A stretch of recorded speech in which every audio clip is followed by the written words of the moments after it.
They laughed at her. But 7 minutes later, the lobby went completely silent. The marble floors of a luxury Chicago hotel gleamed under crystal chandeliers as a young, black woman walked confidently toward the front desk. She was dressed simply, no flashy jewelry, no designer logos, but she carried herself like she belonged there. Because she did. She had reserved the hotel's most expensive penthouse suite. As she handed over her ID, the clerk frowned. "There must be a mistake," he said, typing aggressively on the keyboard. Another staff member leaned over, smirking. Whispers followed. Then came the accusation. "Ma'am, this reservation is worth tens of thousands of dollars," the manager said coldly.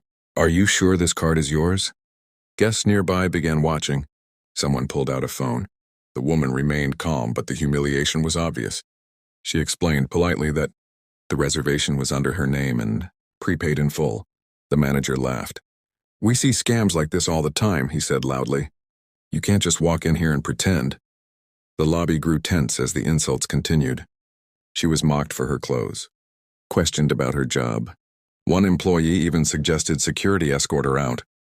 Unbeknownst to them, everything was being live-streamed. Then 7 minutes later, everything changed. The woman took out her phone and made one call. Moments later, the hotel's regional director rushed into the lobby, pale and panicked. He approached her immediately, speaking her name with respect. That's when the truth dropped like a bomb. She wasn't just a guest. She was the hotel's new majority owner, finalizing an acquisition that very week. The silence was deafening. The same staff who mocked her now stood frozen. The manager's face drained of color. The live-stream chat exploded as viewers realized what had just happened. Without raising her voice, she stood up and spoke clearly. "Discrimination has consequences," she said. "And today you learned that." Right there in the lobby, she terminated the manager and the staff involved. Security escorted them out, past the guests who had witnessed it all.